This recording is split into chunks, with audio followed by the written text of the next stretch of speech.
Bapak Direktur, hatimu ada di mana?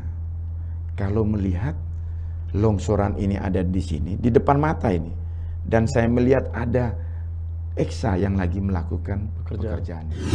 Saya tidak menemukan satu jawaban yang dimana memberi satu jawaban kepastian bahwa PU bertanggung jawab dan bisa mengerjakan ini. Itu saya tidak temukan. Alat berat yang ada di sebelah, yang ada lagi bekerja itu, ini menjadi pertanyaan saya juga. Apa kerjanya PUPR? Nah, ini yang membuat hati saya semakin yang namanya sakit.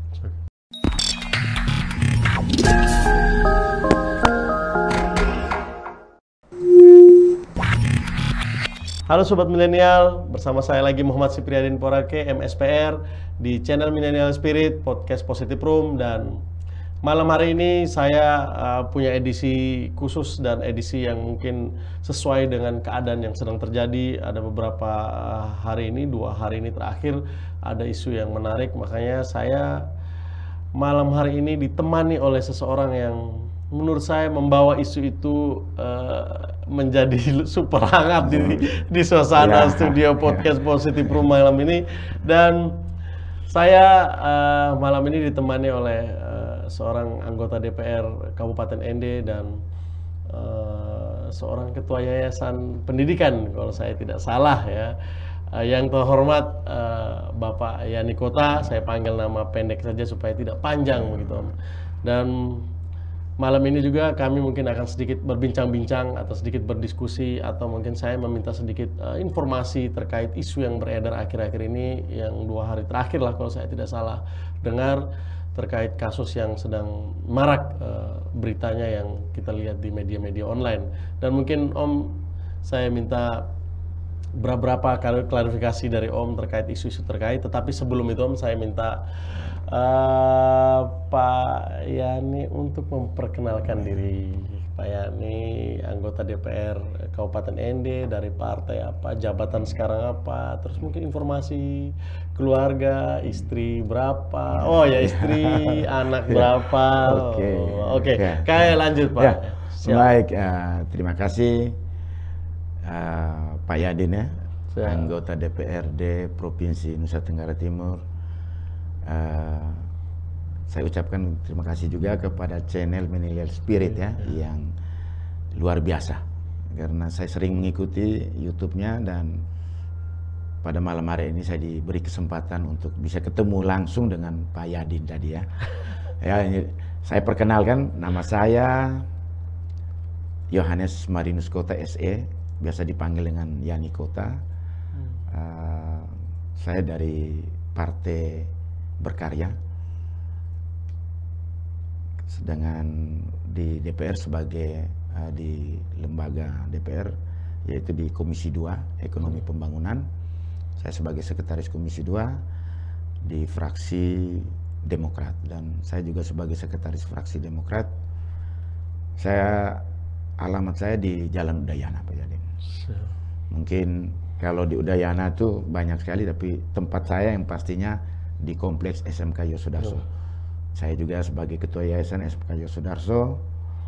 Istri saya 1, anak 1 laki-laki, dan sudah berumur 18 tahun, dan sekarang lagi duduk di bangku sekolah kelas 3 SMA. Mungkin itu ya Pak Yadin ya. Siap, terima kasih banyak Pak Yani. Jadi tadi sudah perkenalkan Pak Yani seperti apa, dan semoga tadi ada anak 1 umur 18 tahun, semoga anak laki-laki kelak bisa seperti Pak Yani, bisa menurunkan cita-cita atau apa yang diperjuangkan bisa membahagiakan kedua orang tua. Amin.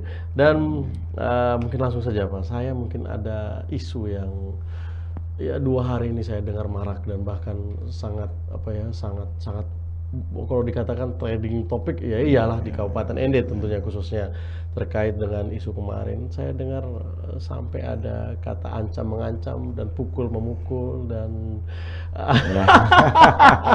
dan ini sangat sangat membuat saya kok ini seorang anggota DPR nih kayaknya. Saya ada baca ya di satu headline, anggota DPR diancam gitu. Dan saya sampai berpikir bahwa ini benar atau tidak ini. Jadi saya berharap mungkin Om malam ini coba bisa ceritakan ke saya. Tapi tidak klarifikasi, saya minta Om ceritakan saya duduk perkara dan informasi yang berkait dengan itu mungkin. Silakan, saya beritahu Om.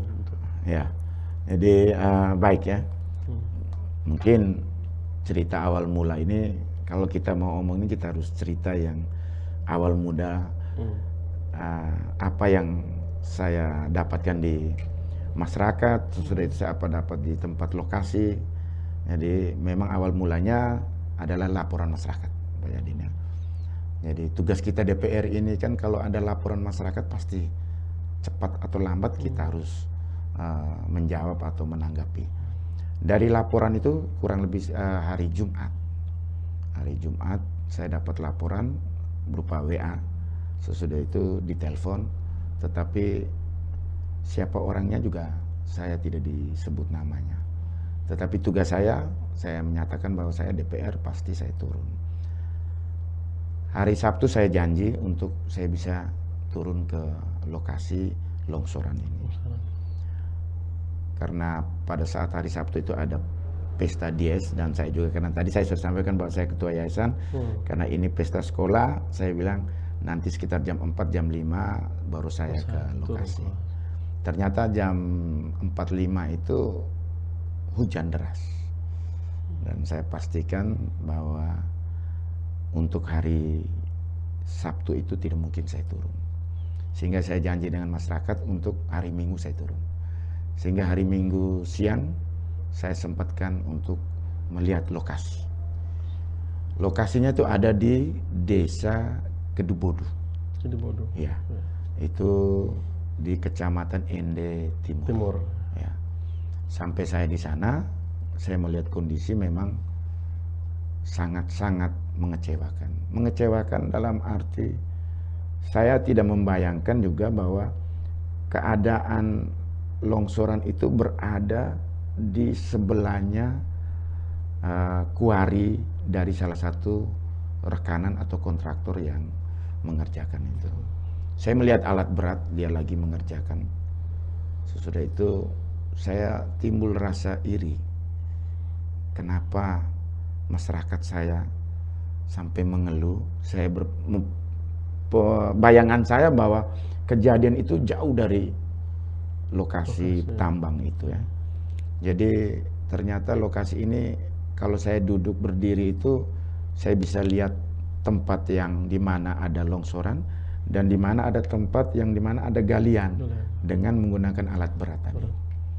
Sehingga saya putuskan untuk saya berkomunikasi dengan Dinas PU.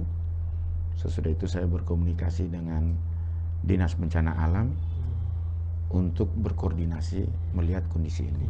Ternyata kondisinya itu sudah dikatakan sangat-sangat kritis. Karena akses untuk sampai ke Desa Kedubodu itu dengan jumlah kakak kurang lebih sekitar hampir 160-an. Ya, kalau dihitung dengan jumlah jiwa kurang lebih sekitar 700 jiwa.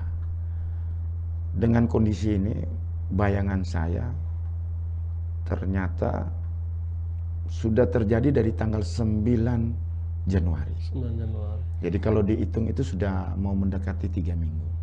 Tetapi kenapa keadaan ini dibiarkan? Sehingga saya menyampaikan tadi kepada Dinas PU dan Dinas Bencana Alam untuk hari Senin kita sama-sama turun ke lokasi. Sesampainya hari Senin, ini saya menceritakan saja Pak Yadin ini.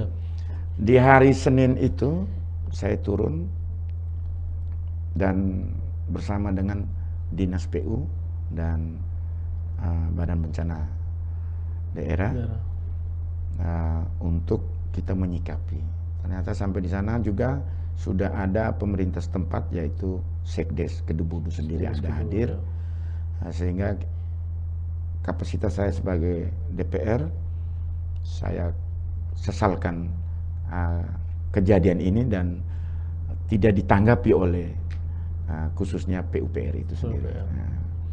Ternyata ada keluhan yang juga sudah ditayangkan berupa surat menyurat, tetapi tidak ditanggapi, tidak direspon. Ya, ini yang membuat saya sedikit kecewa karena hadirnya saya di tempat lokasi longsoran itu merupakan, terlepas bahwa pribadi saya sebagai DPRD Dapil 1, tetapi yang melekat tadi saya katakan bahwa saya adalah pilihan masyarakat, khususnya masyarakat yang ada di Keduburu itu.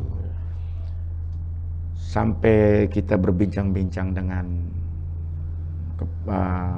orang PU yang diwakilkan oleh Kabid Bina Marga, saya tidak menemukan satu jawaban yang dimana memberi satu jawaban kepastian bahwa PU bertanggung jawab dan bisa mengerjakan ini.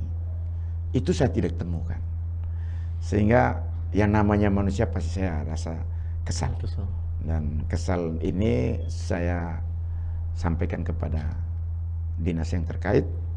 Kalau memang kedatangan saya ini kalian menganggap bahwa bukan bagian daripada kita semua, dan saya sebagai seorang anggota DPR, berarti saya tinggalkan tempat ini. Dan kemudian itu saya tinggalkan tempat ini.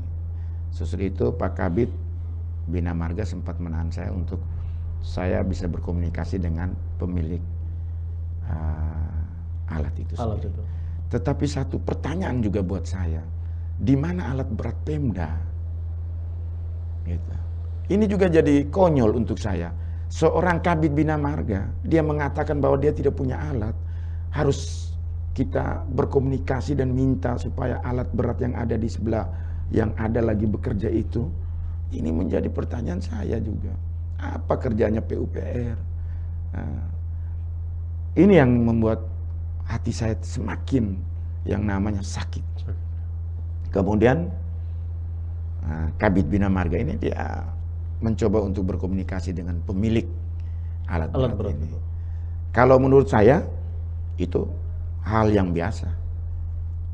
Menurut saya, tetapi apakah wajar dia menelpon seorang pemilik barang yang ada ini? Tetapi kita kabupaten ini punya alat berat. Nah, ini juga menjadi pertanyaan. Dan saya membiarkan itu dan saya minta sebuah kepastian kira-kira kapan. Ternyata beliau menelpon salah satu direktur PT Yeti Darmawan untuk datang ke lokasi. Dan direktur itu pun juga tidak lama kemudian beliau sudah ada di lokasi longsoran ini. Dari hadirnya beliau, saya sudah merasa nyaman bahwa mungkin alat berat yang ada di sebelah kiri saya ini bisa melakukan kegiatan ini. Dari jawaban bahwa memang itu longsoran yang sudah yang ketiga kali. Longsoran pertama memang mereka bantu, longsoran kedua juga masyarakat minta bantu, ini longsoran yang ketiga. Mungkin karena masyarakat tidak minta sehingga pihak kontraktor ini merasa tidak perlu karena tidak ada permintaan. Sehingga direktur PT Yeti Darmawan ini datang dan menyampaikan bahwa beliau juga baru tahu. Dan itu juga saya kaget bahwa seorang direktur baru tahu bahwa ada longsoran di situ yang sudah kurang lebih sekitar 2 minggu lebih ya. Dari ini membuat juga saya kesal. Ternyata pemilik alat berat ini dan dia lagi melakukan eksploitasi di tempat yang ada di situ, tetapi dia tidak berpikir tentang ini tadi. Katanya beliau tidak tahu. Jadi saya sempat kecewa. Saya hanya menanyakan, Bapak Direktur, hatimu ada di mana kalau melihat longsoran ini ada di sini, di depan mata ini, dan saya melihat ada Eksa yang lagi melakukan pekerjaan itu. Jadi itu.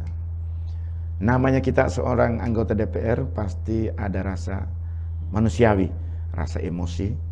Sesudah itu karena kebiasaan saya mungkin menunjuk-nunjuk beliau sebagai menanggung jawab semua pekerjaan ini, karena longsoran ini rentetannya adalah Karena mereka melakukan eksploitasi sehingga mengganggu struktur tanah yang ada di sekitar ini. Ini bentuk tanggung jawab. Ini permintaan saya kepada Direktur Yeti Dermawan. Dan saya menyampaikan ini, sesudah itu saya menanyakan, minimal di dalam perjanjian ada butir yang juga mensejahterakan masyarakat.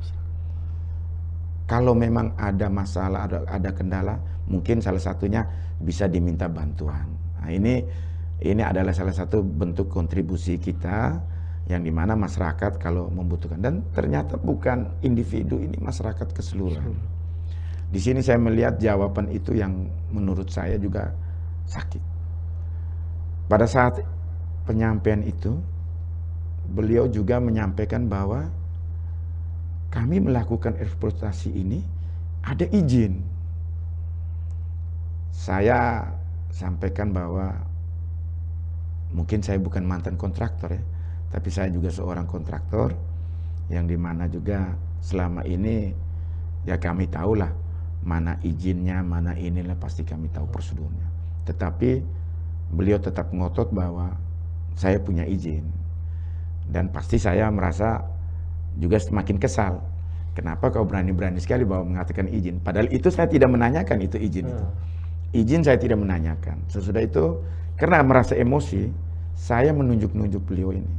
Sambil saya melangkah untuk maju ke depan. Mana izinnya? Tunjukkan bukti kepada saya bahwa ada izin ini. Saya minta ini. Ternyata beliau sampaikan bahwa izin ini ada di kantor, jadi tidak mungkin. Ya, oke lah. Tapi saya jamin bahwa Anda tidak punya izin. Dengan saya maju dan menunjukkan begini, dipikir saya mau memukul seorang direktur ini. Dan beliau juga dengan begitu respon, dia mencoba untuk menghadapi saya dengan pukulan atau dengan kapalan tangan untuk menghadapi tudingan saya yang mungkin menurut dia, kenapa kau tunjuk saya pakai tangan? Saya bilang, jangan tangan, saya lempar kau dengan batu atau dengan HP pun saya bisa. Karena saya ini adalah salah satu anggota DPR yang punya kapasitas, dan saya dilindungi oleh yang namanya imunitas. Ini diatur dalam undang-undang, gitu loh. Ini yang saya kesalkan. Bapak, saya dari tadi saya menyampaikan, saya Yani Kota, anggota DPRD. Saya memperkenalkan loh. Bukan Anda saya tidak kenal, atau Anda tidak kenal saya bahwa saya adalah anggota DPR. Ya, ini juga menjadi satu pertanyaan buat saya. Di sini yang saya kesalkan bahwa seorang Direktur Yeti Dermawan ini sudah melecehkan lembaga kami, lembaga DPRD. Jadi yang namanya kita menjalankan tugas, pasti ikutan saya ini tidak juga saya sendirian di dalam mengambil keputusan ini. Sehingga saya melaporkan ke pimpinan DPRD sesudah kasus ini, dan dari pihak lembaga menyampaikan bahwa kita selesaikan, pasti kita akan selesaikan sampai di tingkat lembaga juga gitu. Mungkin itu gambaran daripada ini milenial dan tidak, tapi memang saya merasa kecewa itu dengan bentuk yang seperti tadi ini. Jadi bukan ada saya mau gertak untuk pukul dia, tidak. Jadi ini ada salah satu bentuk. Kalau kita namanya fisik menunjukkan tangan begini ini kan pasti wajar-wajar saja ya Pak Yani, gitu. Ya, ini mungkin ya ada kesalahpahaman. Ya, mungkin yang sebelah sana Bapak Direkturnya juga karena mungkin belum terlalu fasih dengan gaya kita orang Timur atau nadanya yang seperti apa, mungkin sehingga merespon lebih gitu ya. Tapi semua itu kalau menurut cerita saya, mendengar yang saya dengar dari Pak Yani sendiri, bahwa ini sebenarnya masalahnya itu, kalau menurut saya bukan dalam kapasitas mengadili, dalam saya berpikir saja, masalahnya itu ada satu di Dinas PUPR. Sepertinya Dinas PUPR membiarkan ini sebenarnya. Ini kan semua pekerjaannya mereka sebenarnya menurut saya dalam hal saya. Jadi kesannya Dinas PUPR ini mengadu ini kayaknya. Mengadu. Jadi ya semoga saja ya. Ini pikiran saya saja kalau seandainya saya salah, tapi kalau saya berpikir ya ke sana. Saya sepakat ini. Karena mereka tidak bisa mengambil langkah cepat dan langkah cerdas, gitu kan. Kalian kan dinas ya, kalian kan ditunjuk untuk memimpin Dinas PUPR untuk menangani ya salah satu kasus yang seperti ini. Dan seorang anggota DPR sudah turun dan kalian mengatakan alat berat tidak ada. Terus sudah berapa puluh tahun Kabupaten ND ini berdiri? Benar. Sudah berapa puluh tahun juga itu Dinas PUPR itu ada. Masanya alat berat tidak punya. Itu kayaknya kalau pernyataan seperti itu perlu diklarifikasi. Kalau seandainya saya juga anggota DPR posisi seperti ini, saya juga bisa tanya. Berarti selama ini kemana alat berat itu? Anggaran yang masuk ke PUPR itu seperti apa? Pengadaan alat-alat. Ya, sebenarnya tidak pantas kalau disampaikan seperti itu. Saya tidak tahu ya kronologis. Saya tidak tahu kronologis di lapangan. Tetapi yang terjadi ini mungkin refleksi. Ya kita juga sebagai anggota DPR. Kalau posisi saya juga apa ya? Ini kalau posisi saya di dapil saya, dan saya juga pasti akan akan juga marah karena kalau secara logika alat berat ada di sini. Ini ada longsoran dekat ini, kenapa tidak tolong gitu kan? Ya di luar perjanjian ya.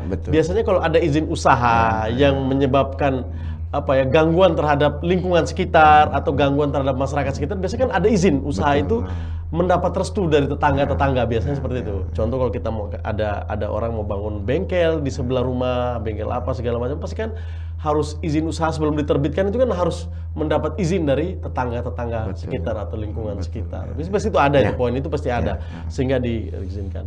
Dan juga mungkin di sini saya juga tidak terlalu mungkin saya tidak terlalu juga menyalahkan di kontraktor mungkin yang punya alat berat ini. Saya juga dalam hal ini dalam hal ini karena mungkin yang pertama seperti Pak Yanis jelaskan mereka membantu, yang kedua membantu, giliran yang ketiga ini juga mungkin malu membantu, malu meminta untuk membantu lagi.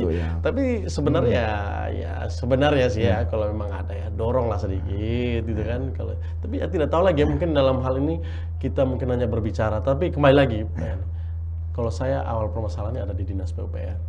Kalau saya sih, menurut saya mereka menurut saya Pak Yadi, kalau saya sih Dinas PUPR mungkin harus kita panggil dan kita tanya kenapa tidak seperti itu. Harusnya menghubungi mereka bukan kita. Kita marah Dinas PUPR. Ya, tapi menurut saya, tapi karena mungkin saat itu kan situasional karena Pak Yadi juga emosi ini dekat kenapa tidak? Gitu. Tapi sejauh ini bagaimana itu? Kalau saya omong tentang PUPR ini, dari awal saya masuk jadi anggota DPR, saya orang pertama juga yang membahas tentang keberadaan alat ini. Alat ini inventarisnya itu juga tidak jelas, pengelolaan pun juga tidak jelas.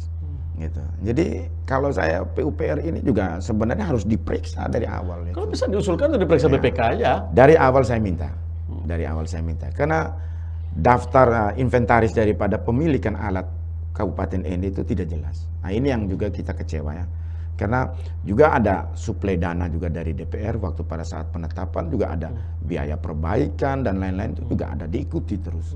Nah, kok kaget saya kemarin itu merasa bahwa alat berat PU ini sudah tidak ada gitu loh. Ini juga menjadi pertanyaan. Sekelas Kabupaten ND loh, Ini kan kabupaten termasuk kabupaten tua di Flores. Tapi kok kenapa alat berat itu tidak punya gitu loh. Ini memang kemarin sempat kami mau RDP rapat dengar pendapat dengan dinas-dinas terkait yang berhubungan langsung dengan dampak lingkungan ini tadi dari longsoran Dan kemarin juga saya sudah menghubungi Kepala BLHD dan saya apresiasi buat dua dinas khususnya dinas BLHD tadi dengan dan BNPB. bencana alam BNPB ini yang punya antusias untuk ini. Orang PU itu hanya datang hari Senin saja itu. Sesudah itu dia membiarkan ini, bahwa ini dia bukan tanggung jawab dia, tapi menjadi tanggung jawabnya kontraktor. Ini juga jadi lucu, kabupaten ini seperti apa. Tapi kalau pemimpin Kabupaten ND yang memerintah, alat ada tidak ada, atau bagaimana caranya, hari itu pun juga dia akan lakukan. Ini kan hanya mencari satu sensasi, dan menurut saya itu hanya mau menunjukkan bahwa saya bisa jadi kabid, saya bisa jadi kepala dinas. Ini kan ada personil-personil yang kurang begitu profesional kalau menurut saya. Jangan kita melihat itu hanya untuk menyenangkan Pak Bupati, tidak bisa.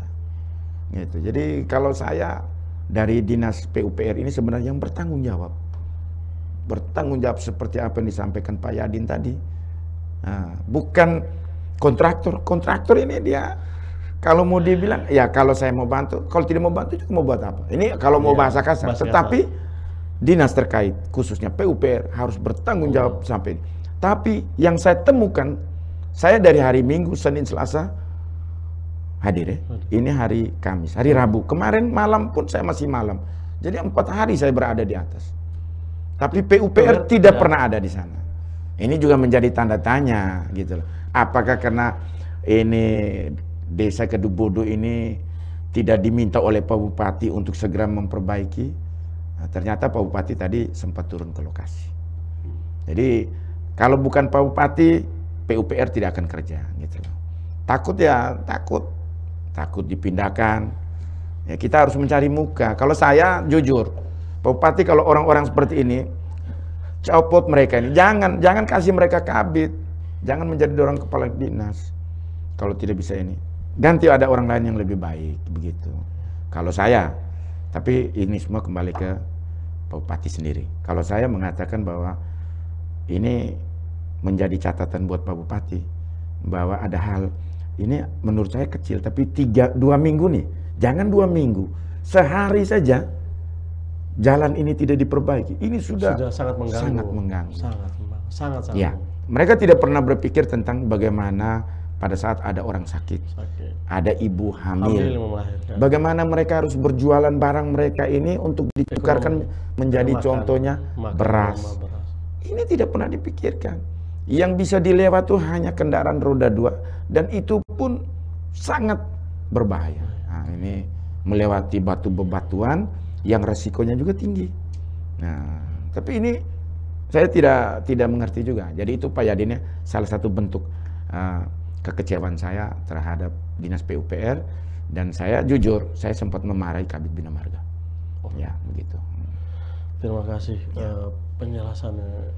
Saya juga kalau seperti ini saya juga kecewa sebagai masyarakat Kabupaten Ende dan juga selaku anggota DPRD provinsi.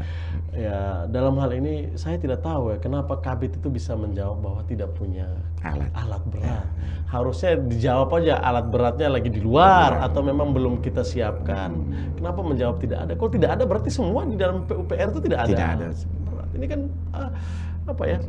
Saya kalau seperti ini saya merasa pemerintah dalam hal ini Pak Bupati ya, dia benar-benar bisa memberikan porsi kedudukan untuk orang-orang yang sekarang yang menjabat di dinas PUPR itu. Apakah benar-benar sesuai dengan kemampuan dan apa ya? Kalau bisa itu dengan kepekaan jiwa sosial yang tinggi terhadap masyarakat. Karena menjadi seorang leader itu kan bukan cuman yang ada di dalam pikiran atau pintarnya saja tidak perlu seorang leader itu harus dengan pintar, tapi dengan hati ya. Menyentuhnya dengan hati. Karena ini sangat menyentuh ke masyarakat. Kalau seandainya mereka sendiri bilang tidak ada alat berat, terus sampai kapan itu? Mereka juga bisa berkomunikasi berapa banyak sih kontraktor yang ada di Kabupaten Ende yang punya alat berat. Yang punya komunikasi bagus itu ada orang PU dengan pemilik alat ya. Karena hubungannya itu rata-rata kontraktor rekanan itu dia pasti punya alat. Pasti. Pasti punya alat. Saya mungkin atas kejadian ini mungkin sobat milenial juga bisa mendengar ya dari tadi cerita dari Pak Yani sendiri bahwa memang kalau Pak Yani dalam posisi seperti itu memang situasional. Kalau merasa emosi dan menunjuk-nunjuk itu wajar. Apalagi kita selaku anggota DPR. Ini tugas kita begitu ya. Tapi kalau seandainya tadi direspon oleh Direktur Yeti Dermawan dalam hal ini Pak Sony ya, dengan mungkin dengan sikap yang mungkin menjaga, mungkin beliau ya mungkin ada sedikit masalah juga atau seperti apa sehingga penerimaan jadinya tidak bagus di posisi seperti itu. Dan kita melihat bahwa ini bukan kesalahan di kita atau kesalahan bagaimana dinas ini bisa bekerja untuk menjadi tanggung jawab mereka untuk bisa ini. Jadi saya jadi berpikir-pikir, jadi kayaknya isu berita yang marak di media online itu ternyata tidak seperti apa yang Om ceritakan. Itu persepsi saya ya, Om, bukan persepsi orang banyak. Berarti sebenarnya ini perselisihan antara Pak Yani dengan Direktur Yeti Dermawan itu sebenarnya bukan karena awal muasalnya ini bercekcok atau bermusuhan, tidak. Tetapi karena memang ada dari dinas terkait ini. Itu tadi kembali lagi tadi Pak Yadin, itu hati tadi nih. Kalau kita tidak punya hati, ya seperti itu kita. Bekerja itu bukan karena orang menilai kita. Contoh tadi Pak Yadin sampaikan bahwa kepintaran seorang pemimpin itu tidak diukur, tetapi bagaimana hati dengan bijaksana untuk masyarakat ini, khususnya kita yang ada di kabupaten ini. Jangan melihat bahwa ini Kedubudu ini kecil, desa ini kecil. Dia kemarin itu mungkin juga secara politik dia tidak memilih paket yang ada ini ya. Ini juga menjadi ini catatannya bahwa kita di ND ini khususnya kabupaten ini politik ini juga melekat gitu. Secara kepentingan ya itu kita wajar-wajar saja ya, tetapi pada saat kita sudah menduduki satu jabatan itu merupakan satu tanggung jawab buat masyarakat. Kalau kita jadi DPR pun juga hanya duduk-duduk, masyarakat sudah menyampaikan, dan saya juga merasa kaget bahwa kejadian ini dari tanggal 9 Januari, apakah mereka ini sudah melapor ke DPR atau ke pemerintah? Nah ini juga ya kalau menurut saya pemimpin wilayah khususnya mungkin kepala desa, saya yakin dia sudah melaporkan ke camat. Camat pasti. Nah, apakah ini camat juga punya kepedulian? Ini juga saya belum berklarifikasi dengan Pak Camat pada saat itu, tapi menurut saya kalau pemerintah mungkin dia juga secara ini hierarki juga dia pasti menyampaikan ke Pak Bupati atau kepada dinas yang terkait itu. Jadi mudah-mudahan ya Pak Yadin ya, saya juga menitipkan bahwa channel Millennial Spirit ini memang dimotori oleh seorang anggota DPR provinsi dari dapil kita ini juga. Saya minta juga Pak Yadin, marilah bantu bersama kami. Ini juga kepedulian Pak Yadin sebagai anggota DPR provinsi, karena kadang-kadang juga kami di kabupaten ini kalau mau dilihat memang akses jalan yang kita hadapi yang sekarang ini adalah akses jalan milik Kabupaten ND ya. Sehingga juga ini menjadi tanggung jawab ini. Tapi saya juga menitipkan minimal Pak Yadin ya, melihat kondisi PU yang mungkin tidak punya alat berat tadi. Nah ini cerita tidak punya alat berat ya. Jadi mungkin ini menjadi catatan ke depan bahwa kabupaten dengan fotografi yang kita seperti ini dan kita tidak punya alat berat ini juga menjadi catatan, karena nanti pada saat kita meminjam itu menjadi utang untuk Kabupaten ND ya. Kita berutang kepada kontraktor. Nanti satu saat kita harus membayar ini kontrak. Ini jangan sampai ini memang hal ini yang mau diciptakan oleh kondisi real yang ada di PUPR itu sendiri. Jadi ini juga jadi pertanyaan. PUPR ini tolong inventariskan dia punya alat berat ini sendiri. Begitu Pak Yani. Terima kasih tadi Pak Yani sudah menyampaikan juga permintaan bantuan ke saya selaku anggota DPR provinsi, tapi nanti coba saya usahakan nanti di luar studio ini kita akan bicara-bicara. Tetapi secara kelembagaan saya juga mungkin apa yang disampaikan oleh Pak Yani di awal tadi, bahwa ini kita secara lembaga kita akan panggil RDP itu harus, dan mungkin dalam hal ini mungkin saya juga menghimbau kepada pimpinan DPR Kabupaten ND untuk segera mungkin paling tidak minimal memanggil dinas PUPR, ini yang paling penting ini, kepala dinas PUPR untuk mengklarifikasi. Maka sehingga ada masalah ini kan awalnya dari situ, maunya seperti itu. Kalau memang harus diperiksa, kita periksakan sajalah. Kalau memang perlu diaudit oleh BPK, kita audit, tidak apa-apa. Saya juga bisa membantu untuk bisa meneruskan. Kalau memang harus ada audit BPK. Nah, jadi ini biar ada ada langkah awal, bukan seperti efek jerah, ada langkah awal supaya ketika nanti timbul masalah-masalah lain yang sama di kemudian hari tidak terjadi hal yang seperti ini. Ini kan mungkin Pak Yani sendiri dapilnya Pak Yani, kalau saya ini dapil contoh Dapil, dapil 3 ya. atau dapil 2 Ya, atau dapil 4 contohnya, empat, kan pasti juga akan ya. terjadi hal seperti ini kalau memang bisa di apa ya kita Minimal, kita mencari ya. jalan keluar untuk hal seperti ini, mungkin di tempat-tempat lain tidak akan terjadi yang seperti ini lagi. Dan Sobat milenial semua, jadi isu yang beredar kita sudah mendengar langsung informasi dari Pak Yani sendiri. Dan kembali lagi Pak Yani, kita pribadi juga ya, saya juga sering kalau seandainya RDP di DPR provinsi, saya sering berkata agak lantang, bukan karena agak lantang, kepala dinas biasanya.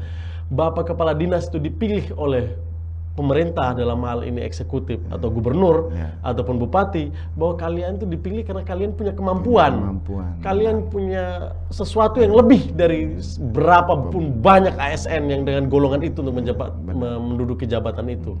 Dan kalian punya kemampuan untuk itu. Jadi manfaatkan kemampuan itu tuh benar-benar berbakti kepada masyarakat. Apalagi sih yang kalian butuhkan. Kalau hanya sekedar kepintaran, semua orang bisa pintar.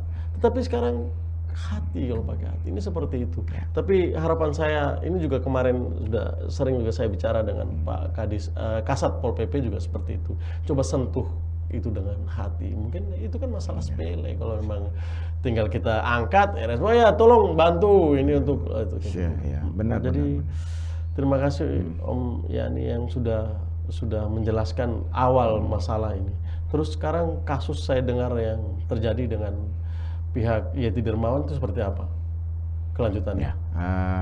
Kalau secara pribadi memang saya dengan Direktur Yeti Dermawan, yaitu Pak Sony, kami sudah saling ketemu. Ketemunya juga pada saat hari Rabu ya, hari Rabu di lokasi longsoran itu, karena kami bersepakat untuk melakukan pembuatan jalan baru. Sehingga beliau juga sudah menyanggupi, sehingga alat EXA itu, alat berat itu sudah bekerja. Dan pada saat hari pertama bekerja itu sudah sangat bagus sekali. Kendaraan juga sudah bisa lewat, roda 4, roda 2 juga lewat. Tetapi pada hari Rabu jam 3 kemarin terjadi longsoran. Longsoran yang sangat luar biasa, sehingga menutupi semua jalan. Dan saya katakan bahwa kemarin itu longsoran yang sangat sangat besar ya, sehingga melumpuhkan yang namanya listrik putus total, air bersih juga putus total. Air bersih ini yang dimana air dari Kedubodo yang dibawa ke masyarakat yang ada di Rewarangga. Hingga ini juga di Kelurahan Rewarangga sendiri kesulitan air bersih dengan jumlah kakak, kalau tidak salah kemarin saya minta data itu sekitar 70-an sampai 80-an kakak. Jadi kalau dihitung dengan jiwa kurang lebih sekitar 600-an jiwa. Ini juga mereka kesulitan air bersih. Tapi bersyukur malam harinya, pada sore harinya saya minta dari Dinas Bencana Alam untuk Ibu Kalak, Ibu Sinsare untuk mendampingi saya berada di lokasi untuk melihat langsung. Jadi memang yang dari sampai dengan hari Rabu kemarin yang berada bersama-sama saya di lokasi itu hanya Ibu Kadis ini, dari Ibu Kadis dan Kabid Bencana, Pak Yovan Pasha. Beliau yang selalu hadir bersama saya. Ya, begitu. Jadi, tapi yang berapa hari yang kerja memang pakai alat beratnya kontraktor atau pakai hari Selasa dan hari Rabu. Sekarang mungkin jalan sudah normal? Belum normal. Jadi tadi mungkin saya juga mendapat informasi bahwa tadi Pak Bupati bersama rombongan berkunjung ke desa Kedubodo tadi. Dan sore tadi saya mendapat informasi dari masyarakat bahwa ada kegiatan alat berat yang lagi membentuk bau-bau jalan. Tapi untuk menggeser tumpukan ini, saya yakin dalam benak saya bahwa sebaiknya jangan digeser. Jadi kita mencari jalan alternatif baru, sehingga longsoran ini tidak menimbulkan longsoran susulan baru lagi. Dan menjadi catatan itu bahwa saya minta supaya pemerintah menutup kegiatan eksploitasi yang dilakukan Yeti Dermawan di desa di Kelurahan Rewaranda, yang perbatasan langsung dengan Gedebodo tadi. Jadi hentikan dulu ini karena dampaknya secara pencemaran lingkungan, dan kalau mau dilihat ini dengan belum punya izin. Kemarin juga saya menanyakan di BLHD, ternyata belum ada izin yang dikeluarkan oleh BLHD, sehingga ini menjadi satu catatan. Nah, begitu. Ini imbasnya cukup besar karena retakan yang ada sekarang ini di bawah persis kaki Gunung Wongge.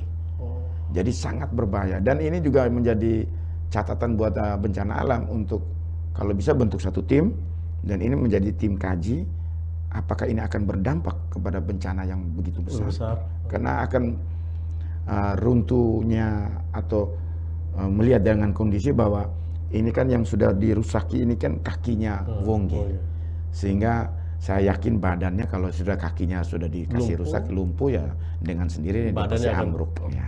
Jadi mungkin ini harapan saya, Pak Yadin. Ya tadi saya sampaikan tadi bahwa masyarakat Kabupaten ini itu sangat butuh yang hal-hal yang lebih cepat, lebih gesit. Kalau tipikal DPR tadi saya katakan bahwa tipikal saya memang mungkin ada sedikit emosional, tapi itu mungkin salah satu bentuk ungkapan saja. Ya.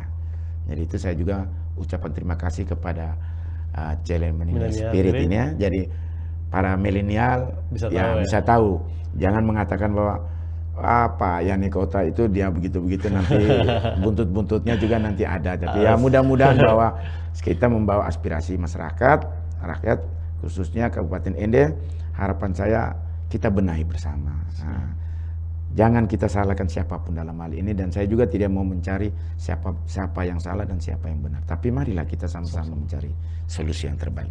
Begitu Pak Yani. Okay.